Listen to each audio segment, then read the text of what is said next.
ओम नमः शिवाय। आपके अपने चैनल शिव भक्ति 0.2 में आप लोगों का स्वागत है। वैसे तो हर अमावस्या तिथि का अपना आप में एक अलग महत्व होता है, लेकिन वैशाख मास के अमावस्या सबसे महत्वपूर्ण होता है, क्योंकि इस दिन पितरों के नियमित सत्तू का दान अवश्य किया जाता है। इसलिए इसे सत्वाई अमावस्या भी कहते हैं। धार्मिक मान्यताओं के अनुसार अमावस्या के दिन पितरों के नाम से तर्पण, दान, पुण्य और व्रत किया जाता है। इस दिन पीपल के वृक्ष की पूजा करने से भी पितरों को शांति मिलता है, क्योंकि पीपल के वृक्ष में पितरों का वास माना जाता है। और इस दिन पीपल का वृक्ष लगाना भी बहुत ही शुभ फलदायी होता है। इस बार अमावस्या की तिथि प्रारंभ होगा 7 मई मंगलवार की सुबह 11:42 से और तिथि समाप्त होगा 8 मई बुधवार की सुबह 8:51 पर। यानी कि इस बार अमावस्या का तिथि 2 दिन तक रहेगा। ऐसे में उदय तिथि के अनुसार 8 मई बुधवार को अमावस्या का स्नान दान किया जाएगा और अमावस्या का व्रत चाहे तो आप इस दिन भी रख सकते हैं। लेकिन क्योंकि अमावस्या का व्रत में शाम को पीपल की पूजा भी किया जाता है, परिक्रमा भी किया जाता है, ऐसे में 7 मई मंगलवार के दिन भी अमावस्या का व्रत रखा जा सकता है, क्योंकि अमावस्या के दिन दोपहर के समय पितरों को नियमित दान, तर्पण आदि कार्य किए जाते हैं, पिंड दान आदि कार्य किए जाते हैं। ऐसे में क्योंकि 7 मई को दोपहर के समय अमावस्या का तिथि रहेगा और अगले दिन 8 मई बुधवार को सुबह वही तिथि समाप्त हो रहा है। ऐसे में बहुत से लोग यह जानना चाहते होंगे कि पितरों के नियमित कार्य किस समय करना चाहिए। तो देखिए, वैसे तो आप दोनों तिथि में पितरों को नियमित कार्य कर सकते हैं, लेकिन शास्त्रों में ऐसा कहा गया है जिस दिन अमावस्या का तिथि दोपहर के समय विद्यमान होता है, उस तिथि में पितरों को नियमित कार्य करना चाहिए। अगले दिन देवों के नियमित कार्य करना चाहिए, यानी देव संबंधी कार्य करना चाहिए, जैसे कि आप पवित्र जल से स्नान कर सकते हैं और सूर्य देवता को जल अर्पित कर सकते हैं। तो इसलिए 7 मई मंगलवार के दिन पितरों को नियमित कार्य करना सही रहेगा। ऐसे में आप 7 मई मंगलवार को सुबह अमावस्या की तिथि प्रारंभ होने के बाद यानी 11:42 से लेकर दोपहर 2:30 के बीच में अपने पितरों को नियमित कार्य कर सकते हैं और शाम के समय पीपल की पूजा भी कर सकते हैं। पीपल की पूजा अगले दिन सुबह भी कर सकते हैं। पीपल की पूजा में सुबह सूर्योदय से पहले जल अर्पित नहीं किया जाता। सुबह के समय सूर्योदय होने के बाद जल अर्पित करें। शाम को पीपल के पेड़ की जड़ में सरसों के तेल का एक दीपक जलाना चाहिए। अमावस्या के दिन परिवार में सुख समृद्धि की कामना से व्रत भी रखा जाता है।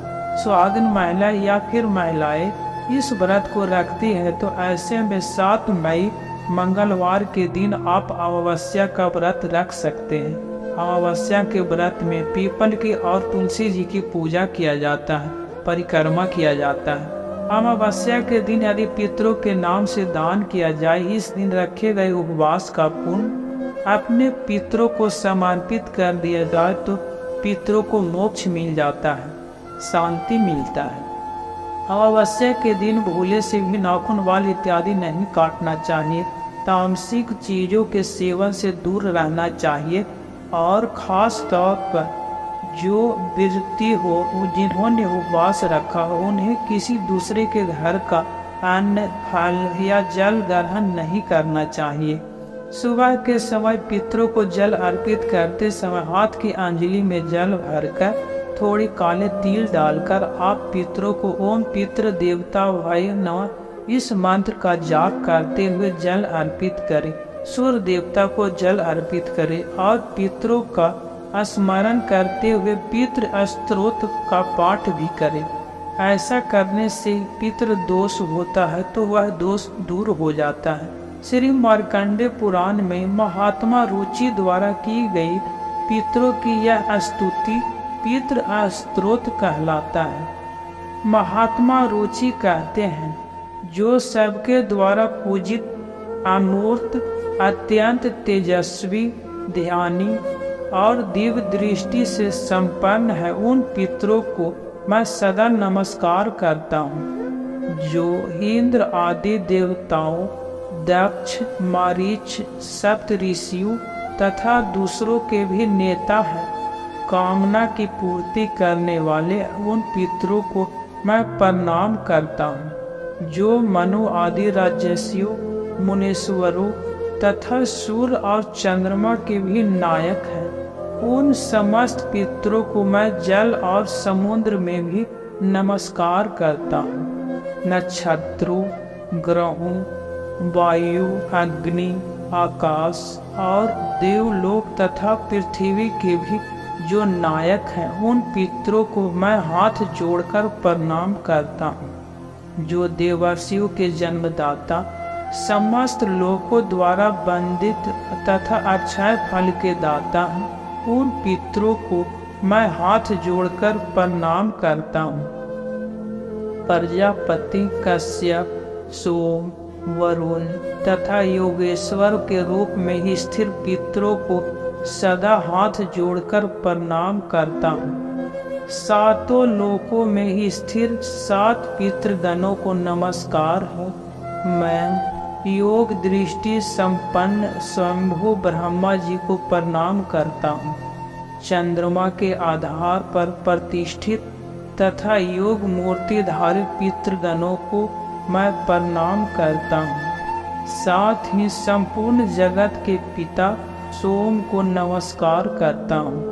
अग्नि स्वरूप अन्य पितरों को मैं प्रणाम करता हूँ, क्योंकि यह संपूर्ण जगत अग्नि और सोममय है। जो पिता तेज में स्थिर हैं, जो यह चंद्रमा, सूर्य और अग्नि के रूप में दिखाई देते हैं, और जो जगत स्वरूप और ब्रह्म स्वरूप हैं, उन संपूर्ण योगी पितरों को मैं एकाग्रचित होकर प्रणाम करता हूँ। उन्हें बारंबार नमस्कार है। वे सदा पूज्य हैं, वह हमेशा प्रसन्न रहे। यह हर अमावस्या तिथि को पाठ अवश्य करना चाहिए। उम्मीद है आप सभी को यह वीडियो अच्छा लगा होगा। इस वीडियो को बोलते समय कोई त्रुटि हो तो मैं क्षमा चाहता हूँ। यदि आप शिव के सच्चे भक्त हैं तो चैनल को सब्सक्राइब और वीडियो को लाइक करके कमेंट में हर हर महादेव लिख दीजिए।